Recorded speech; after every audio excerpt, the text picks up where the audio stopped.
Hoje a gente vai mergulhar numa notícia que marcou o Brasil, uma queda recorde na pobreza. Vamos dar uma olhada nos números para entender o que eles realmente significam e a história que eles contam.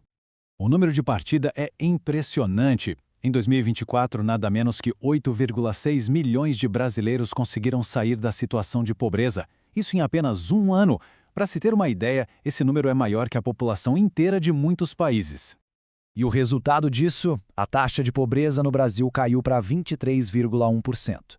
Uma redução bem significativa, vindo de 27,3% no ano anterior. É um novo patamar realmente.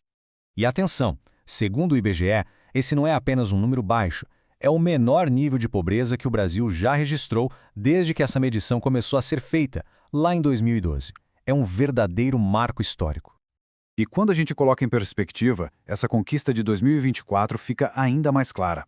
Olhando essa linha do tempo, a gente vê uma recuperação muito forte, saindo de um pico de pobreza que aconteceu durante a pandemia em 2021. A virada foi rápida. Tá, mas a grande pergunta é, como isso aconteceu? O que está por trás dessa mudança tão expressiva?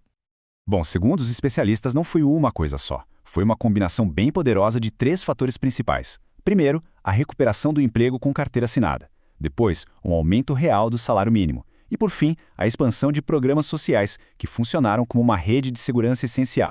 Agora, para a gente entender como isso tudo afetou a desigualdade, a gente precisa falar rapidinho sobre o índice de Gini. Pensa nele como um termômetro. Quanto mais perto de zero, mais igual é a distribuição de renda no país. E aqui a gente vê na prática o peso das políticas sociais. O IBGE fez uma simulação que mostra o seguinte: sem esses programas, o índice de Gini seria bem maior. Ou seja, a desigualdade no país estaria num nível muito pior. Como a notícia é tão boa, seria fácil pensar, pronto, problema resolvido. Mas quando a gente olha mais de perto, os próprios dados mostram que a história é bem mais complexa. Então, vamos mergulhar um pouco mais fundo nesses números para entender os desafios que continuam existindo por trás dessa média nacional tão positiva. E aqui a gente começa a ver o retrato de, na verdade, dois Brasis. Existe um abismo regional. Olha só, a taxa de pobreza no Nordeste é mais de 3 vezes maior do que a taxa no Sul. São realidades socioeconômicas completamente diferentes dentro do mesmo país.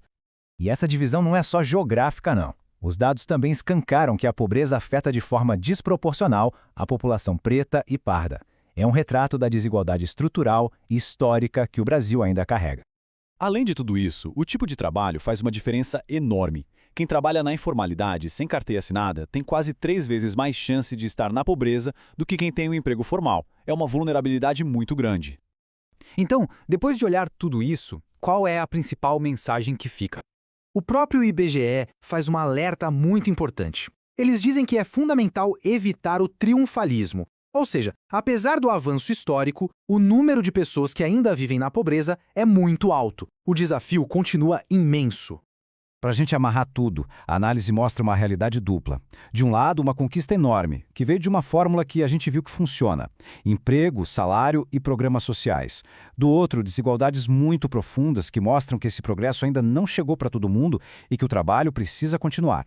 Os dados mostraram uma fórmula poderosa para reduzir a pobreza. A questão que fica no ar é: o que vai ser preciso para que esses avanços não só se tornem permanentes, mas, mais importante ainda, para que eles finalmente consigam alcançar todos os brasileiros?